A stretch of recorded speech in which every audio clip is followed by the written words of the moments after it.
आज हम पढ़ेंगे टाइप्स ऑफ रिफ्लेक्शन, परावर्तन के प्रकार।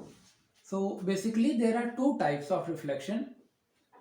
एक होता है रेगुलर रिफ्लेक्शन और दूसरा है इरेगुलर रिफ्लेक्शन। रेगुलर रिफ्लेक्शन को समझने के लिए हम एक प्लेन और स्मूथ सरफेस लेते हैं। प्लेन एंड स्मूथ सरफेस है, तो इस पे प्रकाश की किरणें टकरा रही हैं।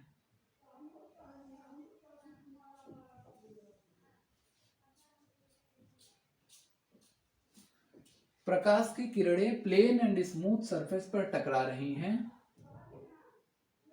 ये हमने नॉर्मल ड्रॉ कर दिया और टकराने के बाद फिर उसी माध्यम में वापस मुड़ जा रही हैं।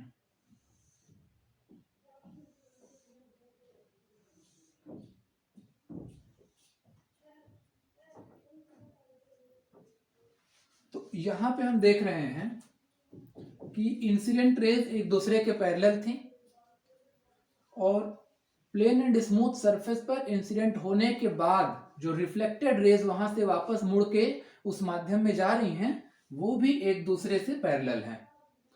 So for all parallel incident rays, the reflected rays are also parallel to each other. This type of reflection is called regular reflection. और ये तभी संभव होता है जब हमारा रिफ्लेक्टिंग सरफेस प्लेन और स्मूथ हो और पीछे से सिल्वर्ड पॉलिश्ड हो। तो क्राइटेरिया क्या है कि प्लेन एंड स्मूथ सरफेस होना चाहिए। Plane and smooth surface.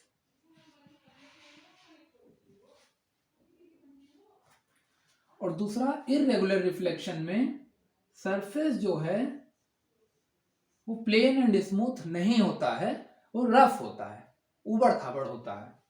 तो यहां पे जब इंसिडेंट रेज टकराते हैं तो कुछ इस तरह कंडीशन बनती है। हम कहीं देख रहे हैं कहीं पे थोड़ा उभरा हुआ है, कहीं नीचे है, तो उसी हिसाब से हम नॉर्मल बनाएंगे। जैसे यहाँ पे देखिए नॉर्मल ये सरफेस ऊपर की तरफ गया है, तो इसके 90 डिग्री पे नॉर्मल बनेगा। इसके 90 डिग्री पे बनने के कारण एंगल ऑफ इंसिडेंस जो है वो बहुत कम हो गया, और जितना एंगल ऑफ इंसिडेंस होगा उतना ही एंगल ऑफ रिफ्लेक्शन होता है। This is law of reflection. सो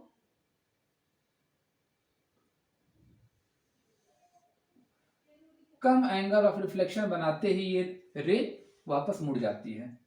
यहां पे सरफेस इस तरह से थोड़ा है, तो 90 डिग्री इधर नॉर्मल बनेगा और रिफ्लेक्टेड रे उतना ही एंगल बनाते हुए इधर मुड़ जाएगा। यहां 90 डिग्री नॉर्मल यहां बना और यहां पे भी नॉर्मल इस तरह से बनाए हम। यहां पे ये देखा जा रहा है कि इंसिडेंट रेज तो एक दूसरे के पैरेलल हैं, लेकिन सरफेस रफ है, स्मूथ नहीं है। इस कारण रिफ्लेक्टेड रेज अलग अलग दिशाओं में अलग अलग पथ पर चले जा रहे हैं।